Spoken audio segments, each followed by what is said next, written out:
자, 712쪽 나만의 농지 계획입니다. 자, 가로 열고 유상매수, 유상분배 가장 중요한 정보가 거기 다 들어가 있습니다. 유상매수, 국가에서 지주가 가지고 있는 토지를 매입한다는 뜻입니다. 돈 주고 산다는 얘기가 되고요. 그 다음에 토지가 없는 기존의 소장농들에게 유상분배하겠다.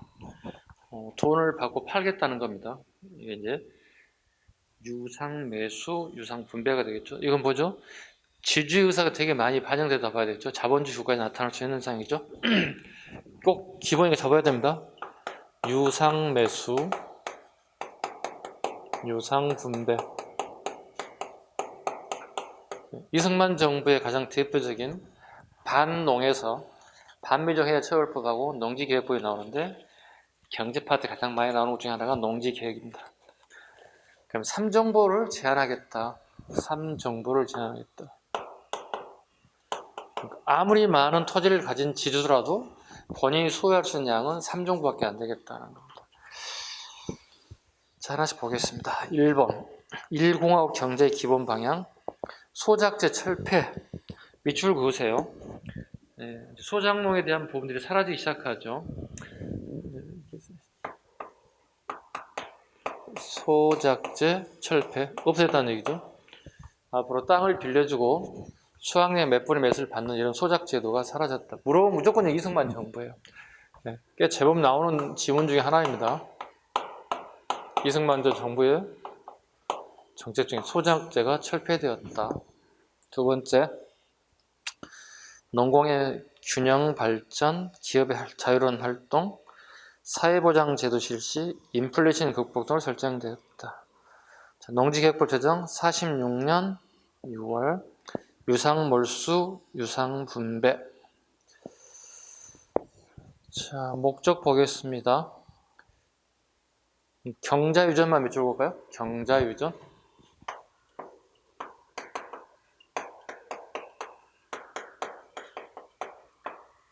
경자유전.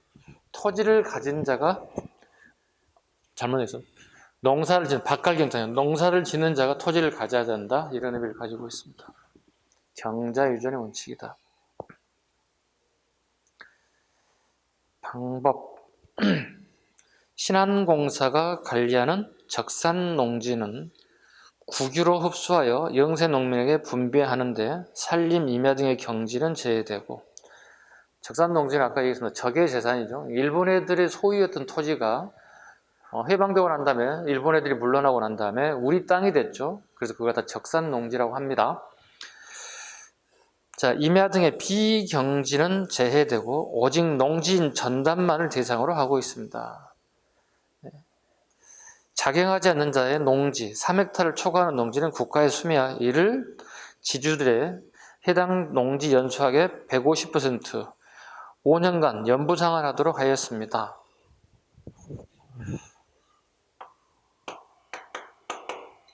(5년간)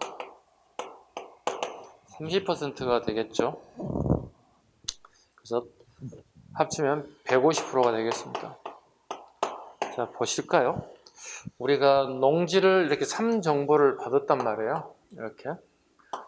그러면 우리가 농민들의 입장에서는 봐보세요. 재산이 아예 없어요. 농민들 입장에서. 돈이 없는데 토지는 국가에서 나에게 3정보를 주었는데 돈이 없다는 거죠. 그래서 매년 5년간이죠. 수확량의 30%를 갖다가 국가에게 3정보를 받았기 때문에 국가에게 빚을 갚아야 한다는 뜻이에요. 국가가 토지를 무상으로 판매했기 때문에 돈은 가져가지 않지만 매년 3%씩 5년간 150%를 여기에 정부에 국가에 지급해야 된다. 이해가셨어요? 자, 그러면 이 농지 3정보를 비싸게 산 거예요? 싸게 산 거예요? 농민 입장에서. 응? 싸게 샀어? 돈 한 푼도 안 가지고 샀으니까 에이, 그러면 틀려. 시험장 가서 우리가 최대 100%를 잡잖아. 프로테지를 계산할 때. 그지? 100% 잡는 데는 150%잖아. 그럼 몇 퍼센트 비싼 거야? 그래서 50% 비싸게 산 거야. 되게 비싼 가격에 매입한 거야. 농민 입장에서. 비싸게 산 거지. 자, 그러면 국가는 지주로부터 농지를 매입했잖아. 그제? 몇 정보를 제외하고? 3정보를 제외하고 국가가 땅을 매입했잖아. 그죠? 매입해서 파는 거잖아. 백성들이, 농민들에게. 그죠? 그런데 국가가 돈이 있어 없어? 해방되고 난 다음에? 돈이 없어요. 화폐 자체가 지금 잘 통용되지 않는 세상인데요. 그러면 국가에서는 지주에게 뭔가를 줘야 될 거 아니에요. 국가는 공짜로 뺏기는 거죠. 토지를 갖다가. 이걸 우리 뭐라 불러요? 지가증권이라 불러요. 땅 가격에 대한 증권이라서요. 우리 주식 사게 되면 증권 받잖아요. 그죠? 돈 주고 종이떼기 하나 받는 거잖아요. 마찬가지예요. 우리 국가가 돈이 지금 현재 없으니 돈을 받아서 차츰차츰 너희들에게 갚을게. 그 대신 돈이 없으니까 종이 하나 줄게, 증서 하나 줄게. 지가증권이에요. 그럼 정작 지주들은 농지를 국가에 넘겼지만 돈 한 푼 받지 못하고 있는 거예요. 이 말은 종이떼기 하나 받아온 거예요. 지가증권 하나 받아오는 거예요.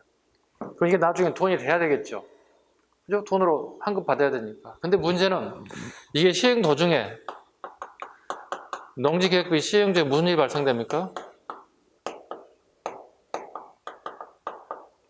6.25 전쟁이 발발한다고요. 6.25 전쟁 중에 무슨 일이 발생될까요? 이 지가증권이 우리가 피난길을 오르게 되죠. 그죠? 지금 남한 쪽, 서울, 부산, 경기, 인천 지역 사는 사람들이 전부 다 북한에 침략을 받아서 쑥대밭이 됐다고. 그래서 전부 다 남쪽으로 다 이동하고 있다고, 살기 위해서.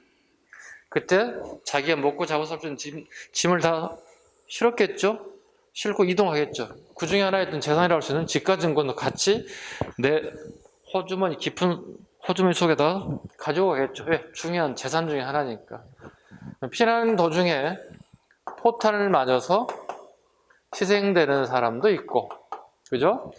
무사히 부산까지 피난을 갔다가 살아남은 사람도 있겠죠. 근데 문제는 부산에 가서 당장에 어떻게 가는 도중에 쌀이 다 떨어졌다고. 부산까지 가는 도중에. 그러면 마지막 돈 될 수 있는 게 어떻게 해? 호주머니 꺼내서 지가증권을 팔고 그걸로 생활할 수 있는, 연명할 수 있는 돈을 마련해야 되겠죠. 근데 부산 피난길에 이 지가증권이 효과가 있겠냐는 얘기예요. 부산 사람들이 자, 지가증권 줄 테니 쌀을 몇 가마 주세요. 줄까요? 안 주죠. 전쟁 중에 지금 현물이 중요하지 종이는 의미가 없잖아요. 엄청나게 많은 재산을 가진 지가증권이지만 피난 왔을 때는 별 효과가 없어요. 아주 헐값이에요. 바꿔 먹는 손치도 헐값이에요. 상당수의 포탄만 희생되고 부산 헐값으로 매입되다 보면 이 가격 자체가 단가가 완전히 쳐져버리는 거예요. 쉽게 해서 시장에서 거래되는 매매 가격이라는 게 있는데 이게 완전 속된 말로 똥값이 되는 거예요. 이게 결과적으로 이 지가증권을 결과적으로 발행했지만 지주들은 별 효과도 거두지 못했다. 이해가셨죠? 네. 그 다음에 제일 밑에 한번 가보겠습니다. 디귿번 결과 보겠습니다. 신흥 지주계층과 소작제가 부활할 현상이 나타났다. 그러나 남한의 농지개혁으로 어느 정도 자작농이 증가되는 계기가 되었으며 일부 대지주층이 지가증권 투매 등에 의한 방법으로 산업자본으로 전환되는 경우가 되었다. 거기 일부가 적은 일부의 동그라미 치죠. 모든 사람이 그렇지 않고 일부가 그렇다는 뜻입니다. 그러나 대부분의 중소지주들은 농지개혁 후 자본계급으로 전환하는데 실패하였다 밑줄 그었습니다. 중소지주 밑줄 그어주고 실패했습니다. 어떤 일이든 간에 어떤 사업이든 간에 성공한 사람이 일부 있고 실패한 사람도 있다는 거죠. 6.25 전쟁이 일어나기 직전에 농지개혁이 이루어진 것은 남한에서 농민들의 공산을 막는, 공산을 밑줄 그었습니다. 공산을 만들기 위해했다. 무슨 얘기냐면 북한군이 우리나라에 와서 서울을 점령하죠. 서울을 점령하죠. 점령하면 당합니다. 우리 입장에 본다면. 고려 우리가 다시 9월 28일 날 서울을 수복을 하게 됩니다. 서울 수반의 결정적인 유무죠. 인천 상륙작전에 맹하도 상륙작전에 의해서 서울을 수보하게 됩니다. 그럼 북한 애들이 어떻게 하죠? 후퇴하겠죠. 후퇴할 때 서울 경기 쪽 인천 지역에 있는 농민들을 향해서 얘기합니다. 우리 같이 갑시다. 같이 갑시다. 우리 북에 가면 농사지을 땅도 주고 무엇도 줄 테니 갑시다. 이렇게 하죠. 이때 우리가 이 경기 지역의 농민들이 이걸 거부하게 됩니다. 왜일까요? 당신네들 모르는가 본데 우리 정부로부터 우리도 받았어. 농사질 땅을 받았다고, 농지를 받았다고, 삼정보를 받았다고. 근데 우리 굳이 농사질 필요 없지. 갈 필요 없지 너희들한테. 우리 여기 다 가족, 친척들이 다 사는데도 굳이 가야 할 이유가 없잖아요. 이거 얘기하는 거예요. 이거예요. 자경화 방지에 기여했어요. 이게 공산화가 막는데 기여가 있다 했잖아요. 공산화 밑에 살짝 저기 같은 말로 자경화라는 단어도 필요해요. 자경화 방지에 기여했다. 굳이 전애들 말에 현혹될 필요가 없는 거지. 내가 정부로부터 일정 부분의 삼정보의 땅을 받았기 때문에 굳이 전애들 말이 현혹돼서 따라갈 이유가 없는 거예요. 자, 남과 북의 농지, 토지 개혁 비교 보겠습니다. 이제 발견했다. 농지개혁부 자칙 46년으로 되어 있네요. 49년으로 좀 수정하실래요? 이제 보니까 하나 있네요. 712쪽에 농지개혁법에 오타가 하나 있어. 수정 좀 해주시기 바랍니다. 1949년입니다.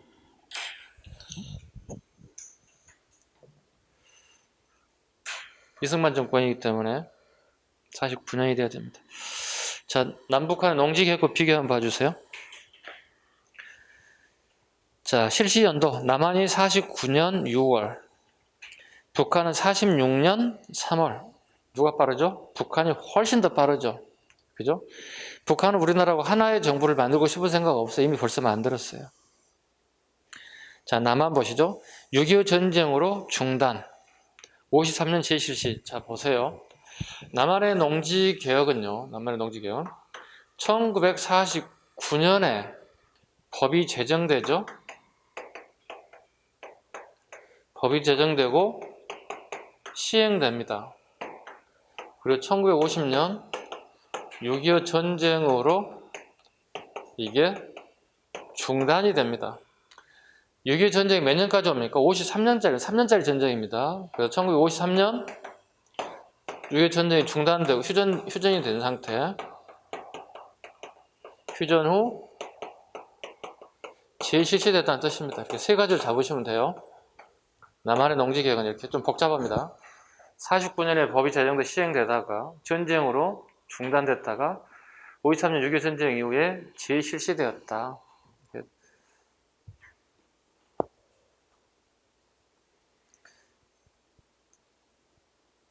계획안 보겠습니다.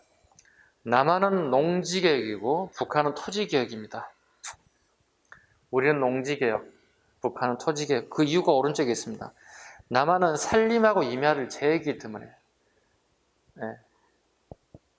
산림하고 그 다음에 임야는 제외됐다.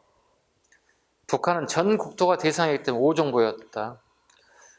전 국토라는 얘기는 산림하고 임야도 포함됐고 우리는 포함되지 않았기 때문에 3정보. 또 뿐만 아니라 5정보의 이유는 북한의 토지가 우리에 비해서 박토입니다. 박토. 우리는 뭐죠? 되게 옥토죠. 기름지죠. 옥토의 반대는 박토니까 박토하고 산림하고 임야가 포함됐기 때문에 북한은 5정보, 우리는 3정보다. 원칙. 유상매수, 유상분배. 유상매수. 돈 주고 샀다는 얘기죠. 국가가 누구로부터? 지주로부터. 그 다음에 유상분배. 돈을 받고 농민에게 분배했다. 몇 년간 걸쳐서 갚기로 하기로? 5년에 걸쳐서 30%, 150%. 이걸 연부상환이라고 그러죠. 매년 상환하는 겁니다. 그러니까 5년에 한 번에 하는 게 아니라 매년 조금씩.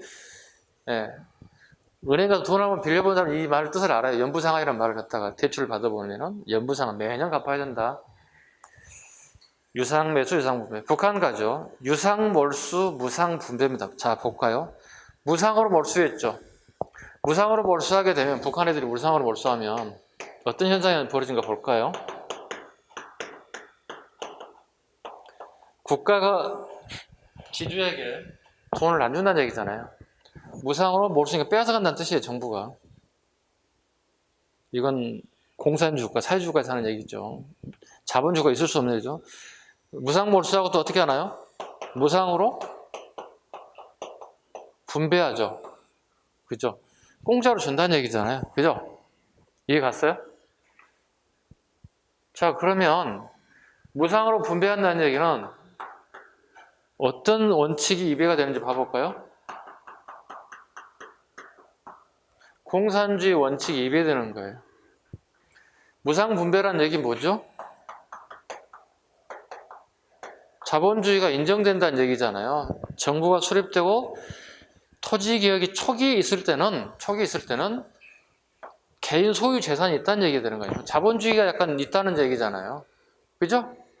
그러나 요건 없다는 얘기잖아요. 그럼 언제 바뀌나? 1950년 6.25 전쟁이 끝나죠. 53년까지 전쟁이 일어나죠. 그죠? 이때부터 어떨까요? 국가에서 전부 다 토지를 몰수합니다. 전부 다 국유지로 했어요.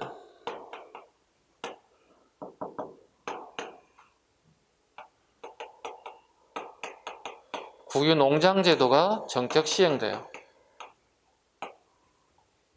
집단 농장이랍니다. 집단 농장제라고 할까요? 국유로 하는 집단 농장제 실시됐다. 이게 이제 공산주가가 되는 거죠. 공동 생산, 공동 분배하는 거예요. 그러니까 초기에는 사유재산이 존재하는 거예요. 왜? 무상 분배니까.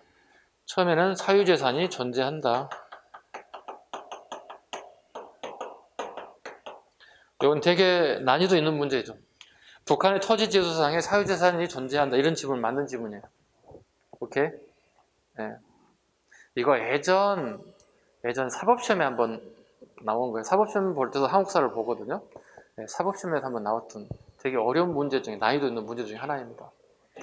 이게 출제가 된다면 오답률 한 50% 나올걸요. 왜냐하면 북한은 사회주의 국가이기 때문에 공산주의 경제체제를 가져갈 거라 생각하기 때문에 북한의 토지계획상에 이 제도를 본다면 사유재산이 없다고 생각할 거라는 얘기예요. 대부분 수험생들이. 그런데 알다시피 방금 무상 분배라는 게 있기 때문에 개인 소유가 있다는 거기 때문에 사유재산이 일정 기간 동안 존재했다는 사실을 우리가 알고 있어야 한다는 겁니다. 그러니까 쉬운 문제는 쉽게 맞출 수 있지만 어려운 문제도 우리가 잡아야 돼. 상대하고 내 차별성을 좀 가져야 한다. 자, 토지 소유 상한선. 남한은 3정부, 북한은 5정부였다. 비교해서 꽤 많이 나오기 때문에 보셔야 됩니다. 왜? 이승만 정부의 대표적인 게 반농이니까. 기억하셨죠? 반농 뭐예요? 반민족 행정처벌법하고 농지개혁법 경제적이 되게 중요하다고요. 자, 713페이지인데 6.25 전쟁에 대한 얘기입니다. 자, 6.25 전쟁이 시험에 나올 수 있는 게 뭐냐면 선후관계예요. 최근 시험에 가장 잘 나오는 것 중에 하나가 이거예요. 임진왜란의 선후관계, 6.25 전쟁의 선후관계. 이렇게 나오면 여러분들 난이도가 되게 올라가요. 그래서 제가 모의고사 볼 때 계속 내는 이유가 여기 있어요. 틀려도 괜찮으면 계속 내는 거야. 수험생들 이거 풀어봐 계속. 왜? 틀려도 괜찮아. 틀리면 뭐가 봐. 해설도 보고 책도 뒤집어 볼 거거든. 아, 이게 내가 틀렸네. 네, 하나씩 틀리면서 수정 작업하고 계속 작업 계속 하셔야 돼요. 자, 6.25 전쟁의 발달 배경갑니다. 북한의 무력 통일 정책론, 일명 조국 해방 전쟁론, 남한의 통일 정책, 북진 통일론입니다. 이승만이 북진 통일을 밑줄고 씁니다. 북진 통일론 찾습니다. 훗날 이승만하고 이제 대별되는 인사가 조봉암이라는 인사가 있죠. 대통령 선거에서 조봉암이 평화통일론을 주장하거든요. 네. 그래서 훗날 대통령 선거가 끝나고 난 다음에 조봉암의 평화통일론을 시비를 걸어서 결과적으로 조봉암이 형장의 이슬로 사라지는 초유의 사건이, 대통령 후보로 출마했던 사람이 빨갱이로 몰려서 형장의 이슬로 사라지는 사건이 벌어졌습니다. 일명 이거 진보당 사건이라고 불러요. 그러니까 지금 생각해보면 대통령 후보가 지금 되게 많이 나와 있죠. 지금 현재 여당은 지금 현재 정리된 것 같고 야당이 지금 현재 뭐 치열하게 싸우는 모습을 보이는데, 네, 우리 지금 평화통일론을 대부분 다 대통령 후보들이 내세울 거거든요. 근데 평화통일론을 내세웠던 이유 하나만 가지고, 네, 대통령 선거 끝나고 난 다음에, 네, 현장에서 사라진 케이스가 있을 겁니다. 왜? 이승만 대통령이 북진통일론이거든요. 기억 잘 하셔야 됩니다. 북진통일론. 이승만 정권의 정치 경제적 불안, 한반도 정책의 변화가 왔습니다. 에치슨 라인에 위치를 뒀습니다. 에치슨 라인. 에치슨 라인이 혹시 지도가 나와 있나 보자. 예. 715쪽 갔다 올까요? 715쪽. 자, 지도 한번 봐주시죠. 자, 알류산 열도를 거쳐서 일본국과 우리 대한민국을 비껴나서, 예, 타이완까지를 이걸 에치슨 라인이라고 합니다. 오른쪽에 한번 글씨 읽어볼게요. 미 국무장관 에치슨이 발표한 미국의 국동방위선. 자, 밑에 생략할게요. 왜냐하면 여기 걸치는 데서 전쟁이 발생하면 미국이 개입하겠다는 거야. 그러나 걸치지 않는 위쪽에서 전쟁이 발생되는 국지전이라고 보는 거야. 국지전이 발생돼서 미국이 참전하지 않겠다고 선언을 해버렸어요. 그럼 북한과 우리나라 입장에서 걸치지 않았잖아요. 그래서 어떻게 해요? 예, 에치슨 라인을 통해서 북한에 전쟁을 할 수 있는 좋은 기점이 하나 만들어졌다 보시면 됩니다. 에치슨 라인 앞으로 다시 넘겨갑니다. 북한의 군사력 강화, 소련과 중국과의 군사협정이 맺어서 군사력이 강화되었다. 최신의 그 당시 최근의 무기, 탱크라고 하는 것들이, 예, 들어오게 됐고요. 훗날 러시아는 6.25 전쟁 이후에 한 몇십 년 동안 6.25 전쟁에 참전하지 않았다고 얘기했죠. 어차피 중국 애들은, 인민군 애들이 100만 부대가 우리나라에 내려오게 되죠. 그 새끼들은 틈만 모이면 100만이야, 그죠? 인구가 많아 끄떡하면 수나라 때 수양제가 130만을 끌고 113만을 끌고더니 6.25 전쟁도 100만이야. 미군이 질려서 후퇴한 거야. 죽어도 계속 쏟아져 내려오는 거야. 막 계속 청알바지 하면서 내려오는데 더 이상 버티지 못하니까 미국이 후퇴한 거거든요. 그 인해 전술 때문에. 여러분 생각해봐. 100만 명을 총을 쏴 죽이라 생각해봐. 얼마나 힘들겠어. 지긋지긋 할 거 아니야. 사람을 죽인다니까 얼마나 힘든데. 그럼 소련은 뭐 했느냐. 미국이 개입하는 조건이 북한하고 비밀 계약이 해지돼서 풀렸는데요. 비행기 갖다 서 폭격을 했어요. 네, 러시아 애들은 전혀, 소련 애들은 전혀 개입하지 않았다고 했는데, 이런 백배경이 다 있어요. 백배경이 있기 때문에 북한이 참전할 수 있는, 전쟁할 수 있는 어떤 배경이 되었다는 겁니다. 그 다음에 비핵범, 중국의 공산화. 49년 10월 중국에서 국공내전에 참여했던, 예, 국민당하고 공산당 얘기합니다. 국민당은 누구라고 그랬어요? 장제스. 공산당은요? 마오쩌둥. 누가 승리합니까? 마오쩌둥이 공산당이 승리해서 오늘날 공산국가가 됐어요. 중국 애들이. 참여했던 조선의용군 누구예요? 김원봉이에요? 두봉이에요? 김두봉입니다. 절대 틀리면 안 돼요. 김두봉이 북한에 유입되면서 남한을 공산시키는데 자신감이 넘쳤습니다. 이 산전수전 공중타격은 조선의용군 어떻게 해요? 이 휴전선에 배치하게 된다고요. 근데 우리 군인들은 인제 훈련소에서, 예, 몇 주 동안 기초적인 훈련 받고 38선에 쫙 깔렸다고. 자, 그럼 전쟁이 기습적으로 새벽에 내려오는 데다가 우리는 준비도 안 돼 있어요. 실전도 되게 부족한 우리 군인들이 깔려 있다고. 그래서 싹 밀리는 거예요. 3일 만에 어떻게 서울이 떨어졌어요. 그날이 일요일이에요. 일요일 되면 우리가 토요일, 일요일이면 군대 다니시면 아시겠지만 장교들 출근 안 한 게 되게 많고요. 그 다음에 휴가 가는, 그 다음에 애출하는 병력 되게 많아요.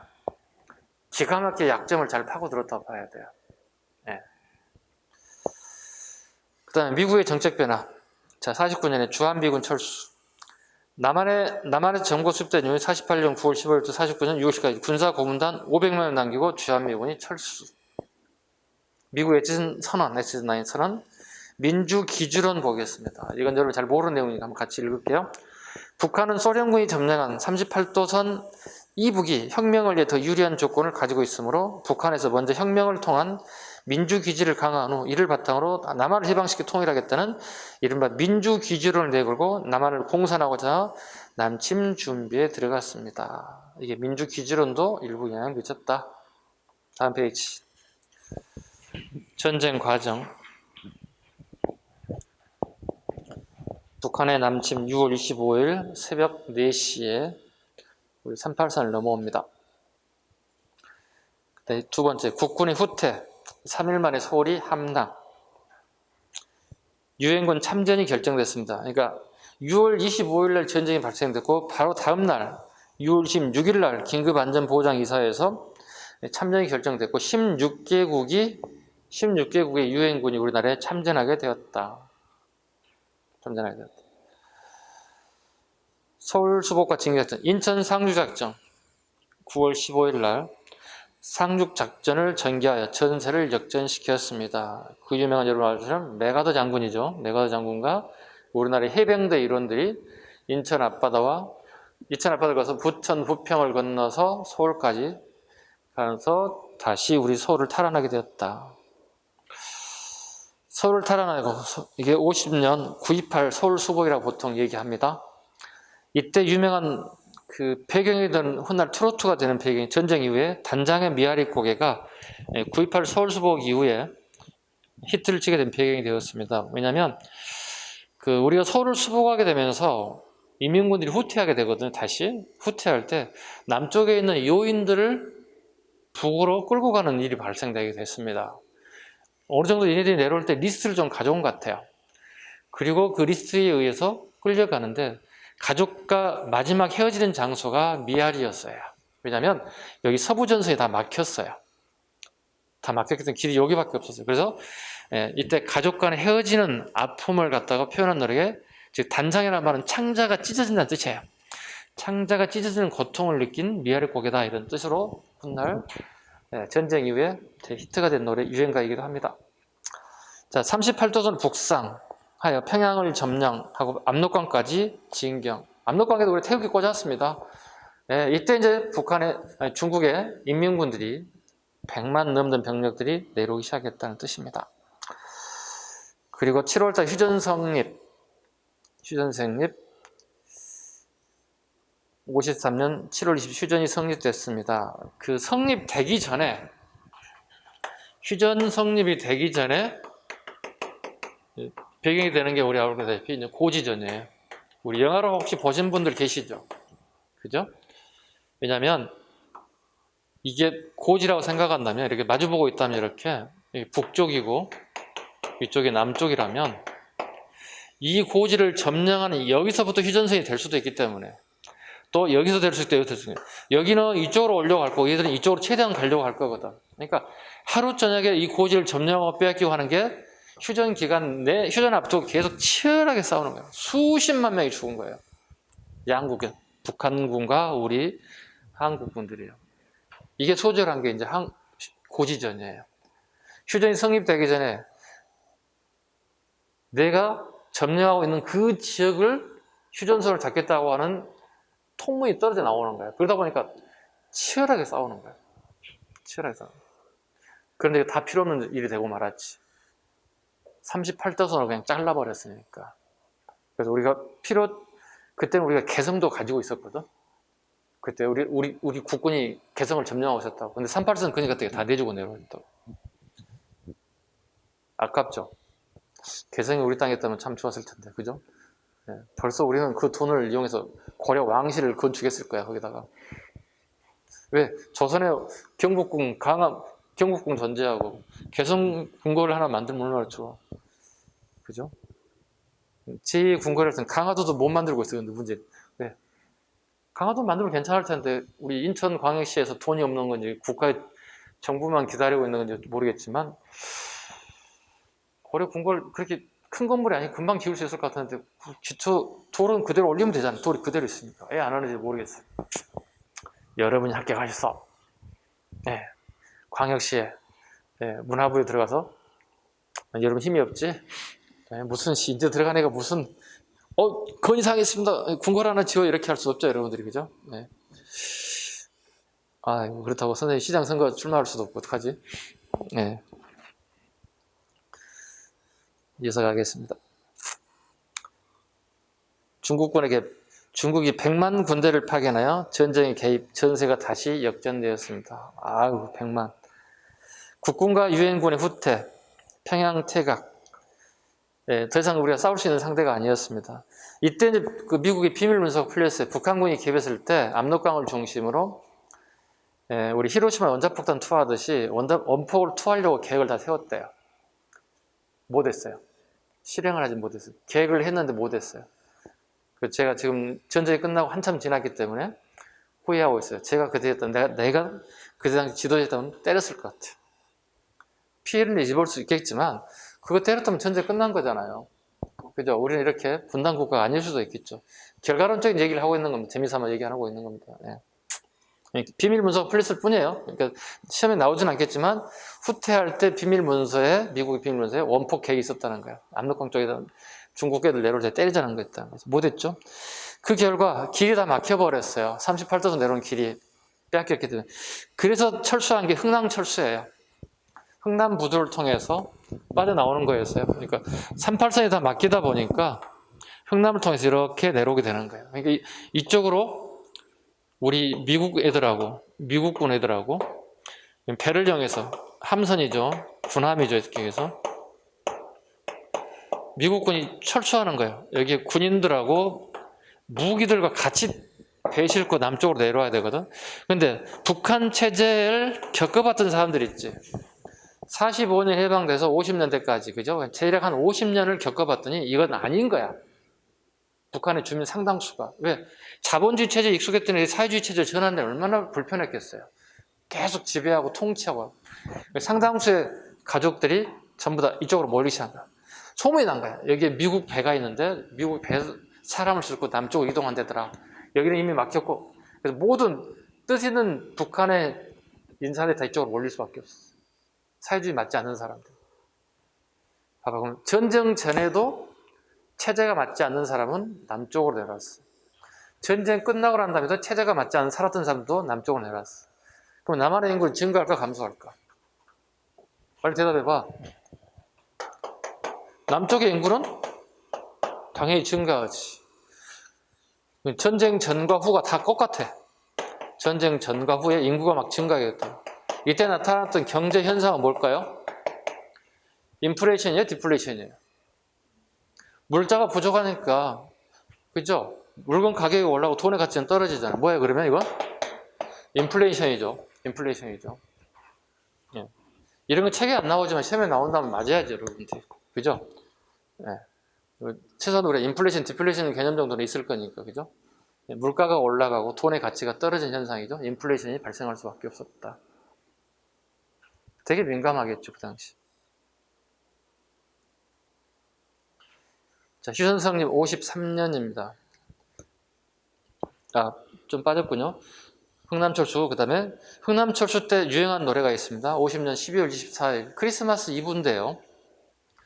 굿세어라 금순아라는 노래가 유행하게 되었습니다. 굿세어라 금순아. 그 배를 타지 못한 사람이 있었나 봐요. 그래서 실망하지 말고 건강해라. 다시 또 만날 수 있지 않겠느냐, 뭐 이런 뜻입니다.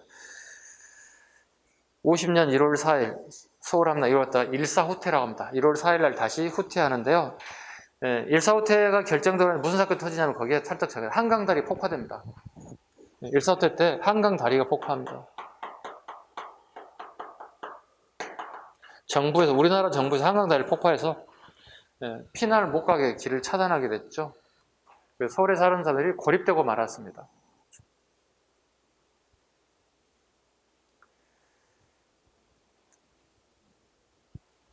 그 다음에 38도선이 고착되고 말았습니다.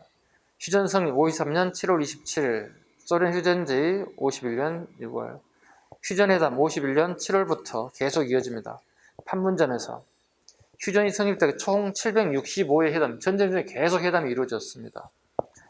회담 기간 동안 쟁점은 군사 분계선 설정과 중립국 감시기구 구성, 포로 교환 문제였습니다. 네, 가장 큰 문제 중에 하나가 유엔군 보세요. 군사 분계선 어떻게 할 것인가.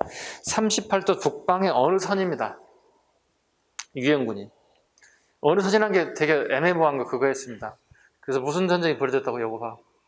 38도의 어느 선이기 때문에 뭐가 되는 거야? 요거. 고지진이 벌어진다고. 38도 플러스 마이너스 어느 선이라는 얘기. 우리 유엔군과 우리 국군이 지배하고 있는 그 지역부터 남쪽, 북쪽 나누겠다는 뜻이에요. 북한군은요, 불리했기 때문에 38선을 넘어서 우리에게 지배하고 있기 때문에 38선을 기준으로 잡자는 거야. 다 자기 유리할 대로 잡았던 것들이지. 그럼 결과적으로 우리가 어떻게 됐습니까? 38도선으로 경계를 정하면 해서 우리가 후퇴해야 되는 상황이 발생됐다고. 그러니까 이건 엄청난 희생을 따른 거죠. 이거 보죠? 쓸데없는 전쟁한 거야. 우리 젊은 청춘들이 수십만 명이 죽었다고 여기서. 생각해봐. 하루를 뺏기고 하루 다시 되찾아야 된다고. 끊임없는 전쟁이 발생됐다. 고지전이라는 영화 보신 적이 있나요, 여러분들? 여러분들 특징 중에 하나가 영화를 안 본다는 거죠. 참 재밌는 세대들이에요, 그죠? 왜 안 보지? 선생님을 보는데. 게임? 게임도 재밌나요? 하여튼 이해할 수가 없습니다. 아니, 제가 강의하는 학원마다 다 물어보거든요. 본 애들이 많아야 한 명? 그 많은 학생 중에서 많으면 2명 어떤 학원에 거의 대부분 98%가 안 봐요, 영화를. 네. 희한합니다. 이거 어떻게 이해할지 모르겠습니다. 네. 자, 그렇고요. 자, 보겠습니다. 포로 송환하는 부분 보겠습니다. 유엔군 개별 자유 송환하자. 그러니까 우리나라에 쉽게 해서 북한 애들이, 인민군 애들이 포로가 된 애들이 있다고. 그러니까 가고 싶은 애들 보내고 가기 싫다는 애들을 안 보내겠다는, 자유 송환하겠다는 거죠. 북한 애들이냐, 전원 강제 송환하자는 겁니다. 전원 강제 송환하자. 여기에 이제 훗날 이승만 대통령이 뭐한가요? 자유개발 송환을 주장했던 이게 거제도에 있었거든요. 거제도라는 섬 전체가 전부 다 포로 수용소예요. 얘는 육지는 도망가는 애들이 발생할 수 있는데 바다에다가 전체를 갖다 포로 수용소를 만들어 놓으면 도망갈 수가 없어요. 배가 있지 않고는 헤엄쳐서는 갈 수 없어. 거제도에서 육지로 나올 수가 없는 거예요. 바다가 너무 깊고 멀어요. 이건 거의 죽는다고 봐야 돼요. 맨몸은 뛰어들고는. 영화에서는 가끔 살아남는 선 있겠지만 거의 불가능에 가까운 겁니다. 무슨 일이 발생하냐면 거제도에 진짜 인민군 애들이 어른들이죠. 이제 중학교 되는 15, 16, 17 고등학교 정도, 중고등학생 정도 되는 친구들이 인민복을 입고 한 일주일 정도 훈련받고 인민복 복장 받고 총 받고 밑으로 남쪽으로 내려오다가 포로 잡힌 애들이 있어요. 그럼 요즘 치면 청소년이에요. 쉽게 중고등학교 청소년이 거제도에 포로로 잡혀 있는 거예요. 얘들은 아무도 모르는 애들이에요. 그러니까 이데올로기 자체를 모르는 애들이야. 생각해봐. 중고등학생한테 이데올로기 가르치면 얘들 통하겠어요? 얘들 그냥 아무도 모르는 애들인데 그냥 왔다가 포로로 잡힌 거야. 근데 문제는 이데올로기를 모르는 거야. 근데 거기 거제도에서 그 정통 오리지널 빨갱이들이 저녁만 되면 교육시키는 거야. 얘들 잡아다가. 공산주의 이렇고 사회주의 이렇고 막 설명하는 거야. 근데 얘들 싫지. 얘나 지금 청소년들이 말 들어? 중딩들이 고딩들이 말 듣냐고. 어른 말을 안 듣지. 다 마이웨이지. 싫어요 저는 막 이렇게 뛰쳐나간 애들이 많지. 그러니까 잡아다 막 두들겨 패고 구타가 막 저녁 내 난리가 나는 거예요. 그래서 포로 수용소에서 나눠놨어요. 빨갱이, 오리지널 빨갱이, 중딩, 고딩들 따로 다 나눠놨다고. 교육 못 시키게끔. 왜? 폭동이 일어난다고. 거기 있는 군인들이 하는 일이 맨날 폭동 지나고 두들겨 패는 일이라는 거야. 그래서 철조망을 따로 나눠가지고 아예 따로따로 패는. 그리고 이제 송환 문제가 걸쳐졌잖아요.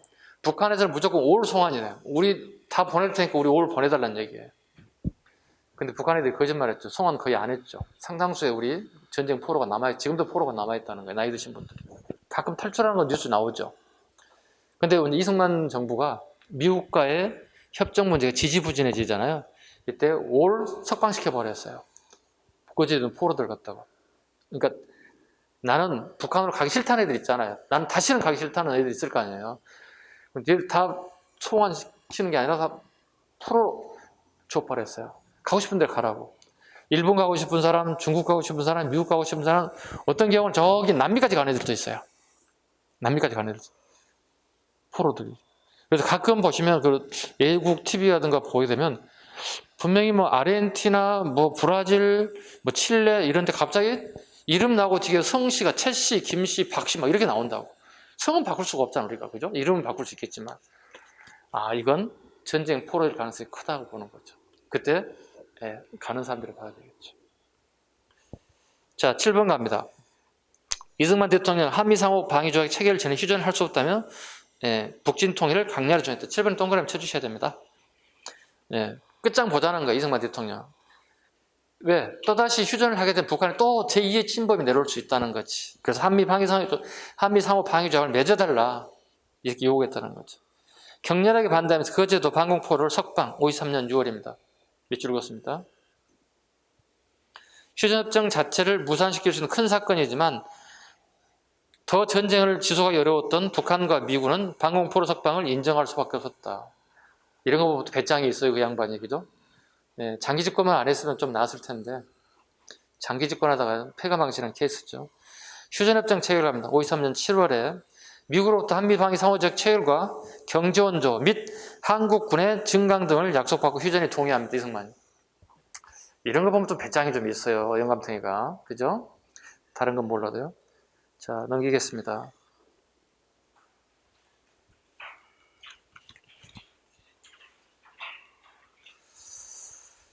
자, 716쪽에 전쟁 과정을 정리해놨습니다. 별표를 한 5개 해주면 최근에 잘 나오기 때문에 아까 얘기했다시피 임진왜란 부분하고 6.25 전쟁 부분이 선후광이 끊임없이 나오기 때문에 봐주셔야 됩니다. 아까 선생님이 계속 얘기했던 내용들이 그대로 여기에 정리 다 되어 있으니까 다시 한번 봐주시면 되겠습니다. 오른쪽 717쪽 전쟁의 종결과 영향 보겠습니다. 뭐요? 3번에 봐주시죠. 동그라미 3번 휴전회담의 문제 보겠습니다. 좀 어렵게 나올 수 있는 문제가 이겁니다. 1의제 의사일정, 2의제 분사분계선, 제3의제 휴전감시기구, 제4의제 포로경환, 제5의제 관련국 건의사항입니다. 제4의제 봅니다. 제4의제 색깔 좀 칠해주시고요. 가장 오랜 기간 동안 협상의 문제가 걸렸던 게 포로성환 문제였다.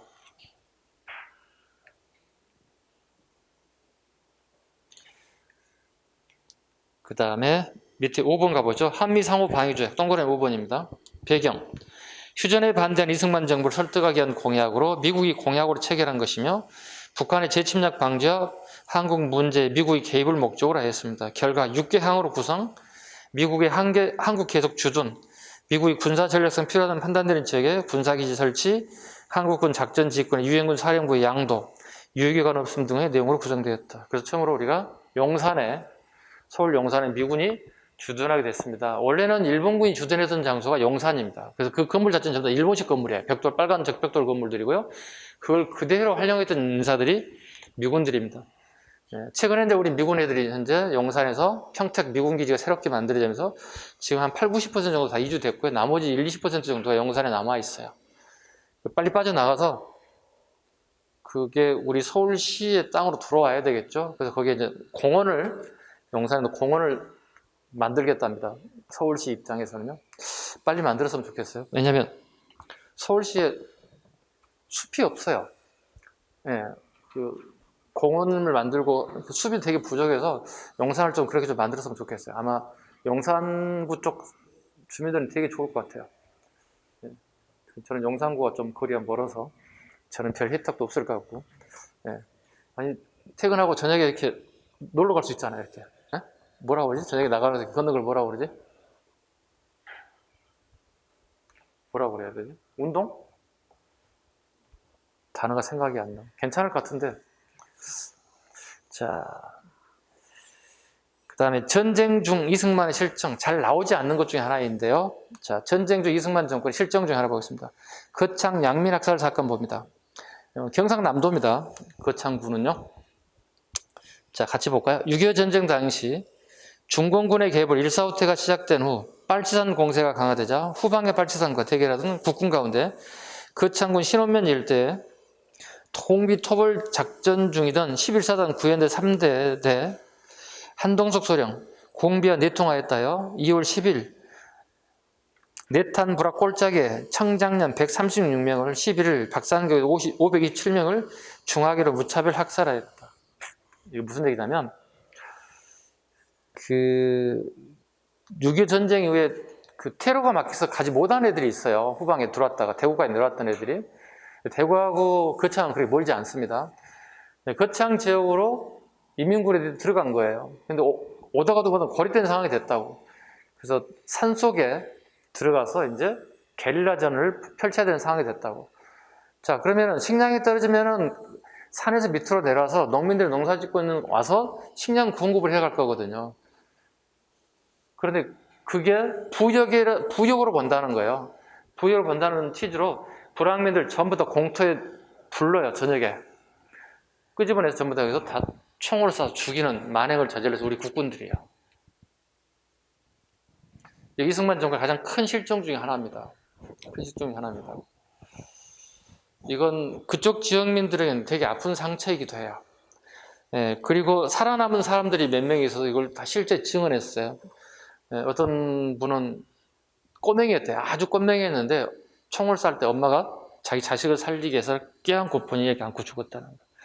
근데 죽고 끝이 아니라 그네들이, 우리 군인들이 얼마나 무지막지했냐면 꼬챙이로, 쇠꼬챙이로 확인했다는 거예요. 이렇게 죽었는 사람을 찔렀다는 거예요. 그래서 자기도 어린아이였지만 그 살벌했던 느낌 때문에 숨을 죽이고 죽은 것처럼 가만히 있었다는 거예요.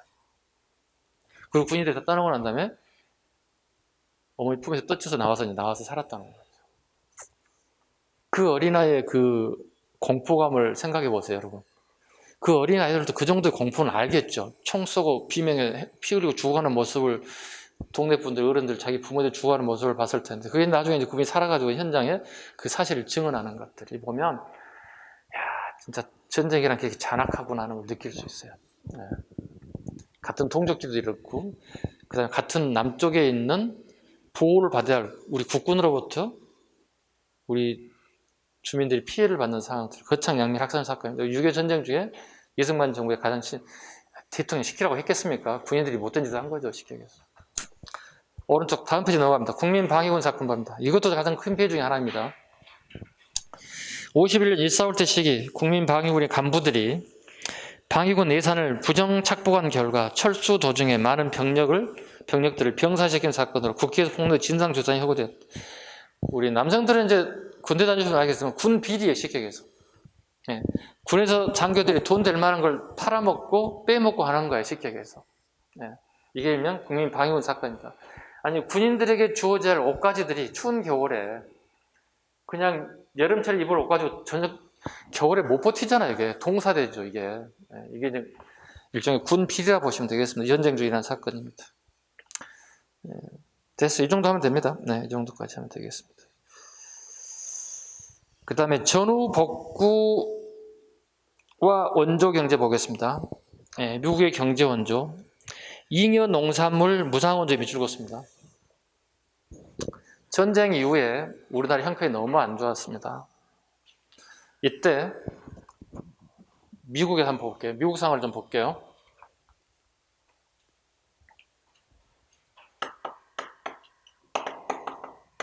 미국의 한 해 농사가 풍년이 들었어요. 풍년 들면 좋을까요? 싫을까요? 좋죠. 그죠? 흉년 봐도 좋으니까. 근데 미국의 풍년이 되면 어떨까요? 미국은 농지가 엄청납니다. 풍년 들었을 경우에 본인이 농사짓던 농작물의 가격이 올라갈까요? 떨어질까요? 우리 수요 공급 원칙에 따라서 가격이 폭락하죠. 가격이 폭락되면 농민들이 어떤 일이 발생될까요? 속된 말로 이거 하죠. 데모하죠. 네, 막말로 해서 인건비도 안 나왔다 얘기하잖아요. 그죠? 적당히 농사가 돼야 돼요. 풍년이 들면은 이런 현상, 흉년이 들면 가격이 올라가는 것들. 미국도 이런 현상이 벌어졌거든요. 그럼 정부 입장에 어떻게 해야 될까요? 이거 막아야 되잖아요. 한두 명도 아니고 수십만 명이 도로로 막 나올 텐데. 정부의 책임이잖아요. 수급 조절이 실패한 거잖아요. 정부에서 어떻게 해야 돼? 국가에서 매입을 해줘야 된다고. 이걸 갖다 뭐라 그러죠? 일종의 이중고가제를 한다고. 자, 내가 당신이 농사짓는 부분에 50%는 우리가 수매를 하겠어, 정부에서. 50%는 당신이 개별적으로 판매하시오. 뭐야, 그럼 곡식 가격이 뭐야? 한 가지가 아니라 두 가지란 얘기지. 자, 예를 들어 봐. 쌀을 한번 쳐보자고. 쌀 한 석을 갖다가 예를 들어서 10,000원이다. 예를 들어서 그렇습니다. 쌀 한 석이 10,000원이라면 정부에서는 이보다 좀 더 저렴한 가격에 5,000원 내지 6,000원에 팔 테니 당신들은 10,000원에 팔든 9,000원에 팔든 알아서 하시오. 이렇게 한다는 거지. 이중 고가제죠. 일정 기간 손해보지 않는 최소한도 그 적정선에서 매입을 하게 되는 거죠. 그리고 정부가 어떻게 해야 됩니까? 창고에다 놓고 저장해야 한다. 그래야만 백성들로부터 원성도 적게 들고 농민들도 적정 가격에 팔고 또 다음 해 농사 지을 수 있는 여력이 생기지 않겠어요? 그런데 끝이 아니에요. 문제가 발생됐어요. 미국은 원체 큰 나라예요. 생산량 자체가 엄청난 거예요. 자, 저장하는데 어떻게 저장할까요? 그냥 저장하면 어떻게 다 썩어요. 에어컨 틀어야 돼요. 저온 농장해야 돼요. 다 썩어버린다고. 근데 문제는 이거 전부 다 뭐예요? 비용이? 전기예요. 어때요, 그러면? 이 비용이 상승하게 되면 무슨 현상이 벌어질까요? 아까 이 가격 산 거에 비해서 더 이만큼 저장 비용이 올라가게 되는 거예요. 그럼 정부는 어떻게? 손해요? 이익이에요? 막대한 손해가 났잖아요. 그럼 여러분이 정부의 책임 있는 어떤 관리라면 어떻게 해야 돼? 계속 적자를 또 안고 가야 돼? 이걸 털어야 돼? 털어야지. 적자는 무조건 털어야 되는 거야. 내가 최소 손해를 잡고 내가 살 수 있는 기력이 좀 남아 있어야 되잖아요. 자, 이게 이제 비용이 낮은 문제가 없지만 완전 형편없는 문제가 발생됐잖아요. 그럼 정부에서 어떻게 해야 될까? 해결해야 할 거 아니야. 해결하려고 봤는데 어떤 해결책이 나냐면 국회를 통과시켜야 돼. 예산 문제가 걸려있기 때문에. 국회에서 상정하게 된다. 이 안건을 상정합니다. 자, 우리가 총 5천만 원 주고 샀습니다. 근데 지금 현재 한 달 비용이 1억씩 소비되고 있습니다. 전기세가. 그러면 달달이 5천만 원 손해가 된다면 1년이면 6억 정도가 손해가 납니다. 이렇게 났을 거 아니에요. 예를 들자면. 근데 어떤 사람은 손해나는 장사를 하면 안 되는 거죠. 장사라는 게 저기는 이익을 남겠다고 하는 장사인데 이게 손해가 났다고. 그래서 국회에서 법을 하나 만들어 통과시킵니다. 저온 저장에 복원하는 것보다 차라리 미국은 땅덩이 태평양에 물고기 밥으로 주는 걸로 결정이 됐어요. 왜? 비용이 너무 많이 나오니까 차라리 물고기 밥으로 그냥 다 던져주자는 거지. 더 효율적이지 않나요? 더 이상 적자나면 안 되잖아요. 정부 돈 나가요. 근데 문제는 태평양 물고기에서 건너서 불쌍하는 사람도 있다고. 어디예요? A자는 안 쓸게요, 여기다가. 네, 여기에요. 대한민국은 더 불쌍한 사람들이 있는 거예요. 굶어가는 사람들이 있는 거예요. 여기다가 차라리 주자, 정부에서. 그래서 쌀이 우리나라에 오게 돼요. 이게 농산물이에요. 자, 볼까요? 영양 봅니다. 두 번째. 미국의 무상원조, 무상에 밑줄 긋습니다. 돈 한 푼 안 주고 그래 받아온 거야. 무상원조 경제로 소비재 공업 304에 밑줄 긋습니다. 하얀 품목의 농산물이 들어왔다는 뜻이에요. 밀가루, 설탕, 면화 등이 들어왔습니다. 자, 이거 원자재입니다. 상품이 아닌 원자재가 우리나라에 유입됐습니다. 그럼 어떻게 결과 우리나라는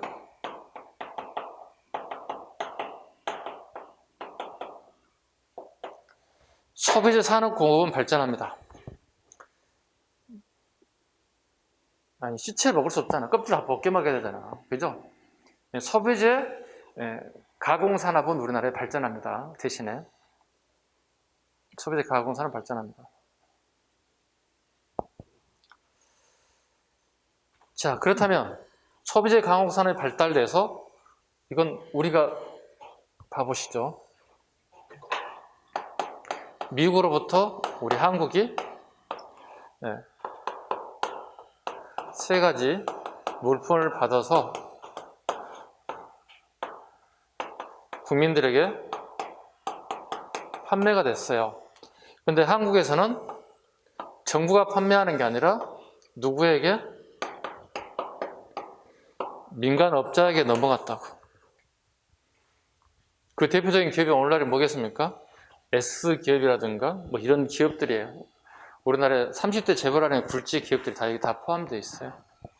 자, 민간 기업들이 이 물품을 어떻게 해서 가공해서 국민들에게 판매했다고요. 그러면 민간 기업이 수익을 얻었나요? 얻지 못했나요? 얻었잖아요. 아니, 원자재 자체가 공짜잖아. 그죠? 공짜로 받은 거잖아요. 공짜로 받아서 가공해서 판매하니까 수익이 엄청나게 나왔을 거 아니에요. 예? 이걸 뭐라 불러요? 이걸 대충 자금이라 불러요. 꼭 알아두셔야 돼요. 이걸 대충 자금이라 한다. 자, 여러분 한번 생각해봐. 누군가가 나에게 이러이러한 막대한 사업권을 줘. 내가 1년에 막 100억씩을 벌었어. 그럼 나는 아무 짓도 안 하고 100억씩을 버는 거야. 예를 들어서. 혼자 다 먹을 수 있어? 속된 말로? 혼자 다 먹을 수 있냐? 못 먹지. 그럼 누구한테 좀 던져줘야 돼? 땡큐 하고 누구한테 던져줘야 되는 거야? 한국 정부에 줘야 되겠지. 한국 정부에 줘야 되겠지. 그럼 한국 정부는 공짜로 먹을 수 있어? 누구도 좀 줘야 되는 거야? 의도 가야 되는 거야. 일종의 뭐야, 이런 것들? 정치? 자금이 만들어지는 거지. 정치 자금이 만들어지지. 그 다음에 미국의 골머리 중에 하나가 뭔지 아세요? 1차 세계대전이 끝나고 난 다음에 재래식 무기들을 어떻게 처리할 것인가 고민거리 중에 하나였어요. 네. 한국이 이걸 처분해 주는 거예요. 이렇게. 수입에 가는 거예요.